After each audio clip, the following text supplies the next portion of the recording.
आइए हम इस कहानी की शुरुआत करते हैं। शुरुआत से पहले यदि आप भी बुद्ध को मानते हैं तो नीचे कमेंट में नमोः बुद्धाय लिखें। एक प्रदेश में एक गरीब LDDDH का था। वह लड़का इतना गरीब था कि वह हर रोज कहीं ना कहीं से खाने के लिए कुछ इकट्ठा करता था, लेकिन हर रोज उसका खाना गायब हो जाता था। एक दिन उसे पता चला कि एक चूहा उसका खाना चुरा लेता है, तो उसने उस चूहे को पकड़ा और उससे पूछा कि तुझे पता है कि मैं इतना गरीब हूं, फिर भी तू मेरा खाना चुराता है। अगर तुझे चुराना ही है तो किसी अमीर आदमी का चुरा, क्योंकि उससे उसको कुछ फर्क नहीं पड़ेगा। चूहा बोला कि तेरी किस्मत में सिर्फ कुछ ही चीजें लिखी हैं और तुझे वही मिलेगा, भले ही तू कितनी भी कोशिश कर ले, भले ही तू कितना भी इकट्ठा कर ले, परंतु तू उन्हें अपने पास नहीं रख पाएगा।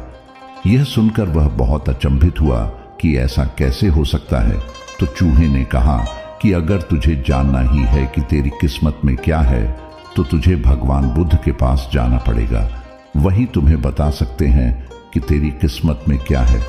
वह लड़का भगवान बुद्ध से मिलने के लिए निकल पड़ा।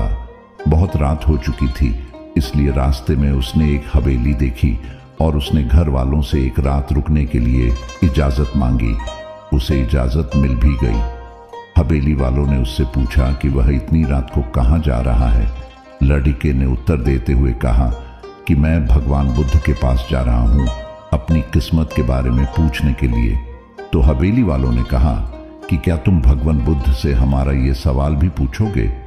हमारी एक 16 साल की लड़की है जो बोल नहीं सकती है, तो क्या करे जिससे उसकी आवाज लौट आए। उस लड़के ने कहा कि मैं जरूर पूछूंगा आपका सवाल, और उसने उन्हें धन्यवाद कहा और सुबह वहां से निकल पड़ा। आगे रास्ते में बड़े बड़े बर्फ के पहाड़ थे। वह मुश्किल से ही एक पहाड़ को पार कर सका। लड़के को वहां एक जादूगर मिला। उसने लड़के से पूछा कि वह कहां जा रहा है। लड़के ने उत्तर दिया, मैं बुद्ध के पास जा रहा हूं अपनी किस्मत के बारे में पूछने के लिए। तो जादूगर ने कहा कि क्या तुम भगवान बुद्ध से मेरा यह सवाल पूछोगे? मैं हजारों सालों से तपस्या कर रहा हूं ताकि मैं स्वर्गम जा सकूं, और मेरे अनुभव के हिसाब से अब तक मुझे स्वर्गम चले जाना चाहिए था। तो मैं स्वर्गम में जाने के लिए ऐसा क्या करूं? लड़के ने कहा, ठीक है, मैं आपका सवाल पूछूंगा। उस जादूगर के पास एक छड़ी थी जिसकी सहायता से उसने उस लड़के को बर्फ के पहाड़ों के उस पार पहुंचा दिया। जब वह आगे बढ़ा तो उसके सामने एक बड़ी चुनौती थी। एक बहुत बड़ी नदी थी जिसे वह खुद पार नहीं कर सकता था।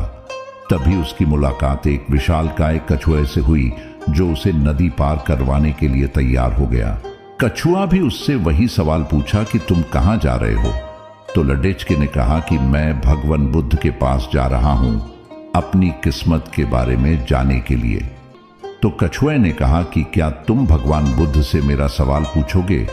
मैं 500 सालों से ड्रैगन बनने की कोशिश कर रहा हूं, परंतु अभी तक बन नहीं पाया। तो मैं ऐसा क्या करूं जिससे ड्रैगन बन जाऊं? लड़के ने कहा, ठीक है, मैं आपका सवाल भी पूछूंगा। कछुए ने लड़के को अपनी पीठ पर बैठाया और नदी के उस पार छोड़ दिया। अंततः लड़का भगवान बुद्ध के पास पहुंच गया। वहां और बहुत सारे लोग थे। भगवान बुद्ध ने कहा कि मैं एक व्यक्ति के सिर्फ 3 सवालों के ही जवाब दूंगा। लड़का एकदम अचंभित हो गया क्योंकि उसे तो 4 सवाल पूछने थे। वह सोचने लगा कि उसे कौन से 3 सवाल पूछने चाहिए। उसने कछुए के बारे में सोचा कि कछुआ तो 500 सालों से ड्रैगन बनने की कोशिश कर रहा है और वह जादूगर तो 1000 साल से स्वर्गम में जाने की तपस्या कर रहा है, और वो लड़की बिना बोले कैसे अपनी जिंदगी गुजर सकती है। फिर उसने खुद के बारे में सोचा कि मैं तो सिर्फ एक गरीब भिखारी हूं, मैं तो भीख मांगकर भी अपनी जिंदगी गुजार सकता हूं, पर कछुआ, जादूगर और लड़की की समस्या मेरे समस्या से बहुत ज्यादा बड़ी है। इसलिए उसने उनके 3 सवाल भगवान बुद्ध से पूछे। भगवान बुद्ध ने जवाब दिया कि कछुआ 500 सालों से ड्रैगन बनने की कोशिश कर रहा है, परंतु वह अपने कवच को छोड़ने के लिए तैयार नहीं है। जब तक वह अपने कवच को नहीं छोड़ेगा तब तक वह ड्रैगन नहीं बन सकता, और वह जादूगर 1000 साल से उस छड़ी डी को अपने पास रखे हुए हैं। वह छड़ी उसे स्वर्गम में जाने से रोक रही है। अगर उसे स्वर्गम में जाना है तो उसको वह छड़ी ही त्यागना होगा। और जब उस लड़की को उसका जीवन साथी मिल जाएगा तो लड़की बोलना शुरू कर देगी। उस लड़के ने भगवान बुद्ध को बहुत बहुत धन्यवाद बोला और वहां से रवाना हो गया। वह दोबारा कछुआ के पास गया और बोला कि बुद्ध ने कहा है कि अगर तुम ड्रैगन बनना चाहते हो तो तुम्हें कवच को छोड़ना होगा। जैसे ही कछुए ने कवच उतारा, उसके अंदर कीमती मोती थे। कछुए ने वह मोती उस लड़के को दे दिए और वह ड्रैगन बन गया।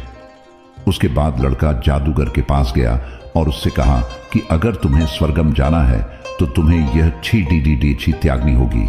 उस जादूगर ने भी अपनी 6 डीडी उस लड़के को दे दी और उसके बाद वह लडीडीएच का उसी हवेली में गया जहां उसने रात गुजारी थी। जब वो वहां पहुंचा तो वह लडीडीएच की उसके सामने आई और बोली, उस रात तुम ही हमारी हवेली में आए थे ना? और उसने उससे विवाह किया।